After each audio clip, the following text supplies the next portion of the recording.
എല്ലാം ഭംഗിയാക്കി തരണേ. റിയയുടെയും ദിയയുടെയും വയസ്സുകൾ തമ്മിലുള്ള വ്യത്യാസം 4ആണ്. റിയയുടെയും ദിയയുടെയും വയസ്സുകളുടെ വ്യത്യാസം 4ആണ്. ക്ലിയർ ആണല്ലോ? റിയയുടെയും ദിയയുടെയും വയസ്സുകളുടെ വ്യത്യാസം 4ആണ്. ദിയയുടെ വയസ്സിന്റെ 3 മടങ്ങിനോട് അതായത് ദിയയുടെ വയസ്സിന്റെ 3 മടങ്ങിനോട് 1 കൂട്ടിയാൽ റിയയുടെ വയസ്സ് കിട്ടും. കണ്ടോ? ദിയയുടെ വയസ്സിന്റെ 3 മടങ്ങിനോട് 1 കൂട്ടിയാൽ റിയയുടെ വയസ്സ് കിട്ടും. എന്നാൽ റിയയുടെയും ദിയയുടെയും വയസ്സ് എത്രയാണെന്ന് ചോദ്യം. ഒന്നുകൂടെ പറയാം. ഇവർ പറഞ്ഞിട്ടുണ്ട് റിയയുടെയും ദിയയുടെയും വയസ്സുകളുടെ വ്യത്യാസം 4ആണ്. ഓക്കെ. ഇനി ദിയയുടെ വയസ്സിന്റെ 3 മടങ്ങിനോട്, ഇതാണ് ദിയയുടെ വയസ്സ്, അതിന്റെ 3 മടങ്ങെന്ന് പറഞ്ഞാൽ 3D ആണ്. അതിനോട് 1 കൂട്ടിയാൽ റിയയുടെ വയസ്സ് കിട്ടുമെന്ന് പറഞ്ഞിട്ടുണ്ട്. അപ്പൊ എനിക്ക് മനസ്സിലായി റിയയുടെ വയസ്സ് എന്ന് പറഞ്ഞാൽ 3D + 1 ആണ്.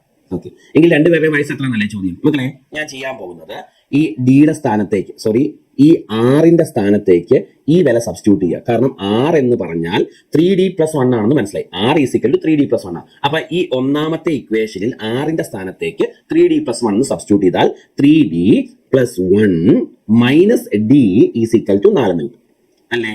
അപ്പൊ നോക്കിയേ, 3D യിൽ നിന്ന് D കുറച്ചാൽ 2D + 1 = 4 കിട്ടും.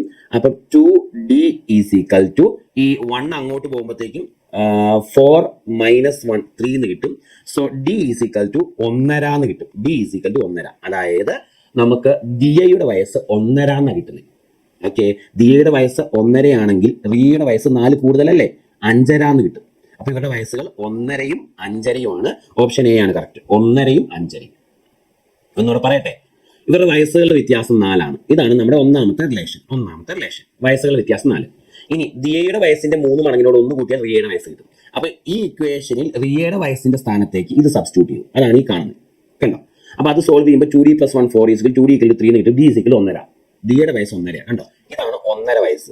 അപ്പൊ റിയയുടെ വയസ്സ് കാണാൻ ഈ 1 അങ്ങോട്ട് പോകുമ്പോൾ 4 + 1.5 എന്ന് വരും. അതായത് 5.5 എന്ന് കിട്ടും റിയയുടെ വയസ്സ്. അപ്പൊ 1.5 5.5 ആണ് ആൻസർ വരുന്നത്. ഓപ്ഷൻ എ ആണ് കറക്റ്റ്. ഓക്കെ. നമ്മുടെ കാപ്പൻസ് ലേണിംഗ് സൊല്യൂഷൻ എന്ന യൂട്യൂബ് ചാനൽ സബ്സ്ക്രൈബ് ചെയ്തിട്ടില്ലെങ്കിൽ വേഗം സബ്സ്ക്രൈബ് ചെയ്തോ. നോട്ടിഫിക്കേഷൻസ് മിസ്സായി പോവാതിരിക്കാൻ ബെൽ ഐക്കൺ ക്ലിക്ക് ചെയ്യാനും മറക്കരുത്. അപ്ഡേഷൻസ് കറക്റ്റായിട്ട് കിട്ടാൻ അത് ഹെൽപ്പ് ചെയ്യും. താങ്ക്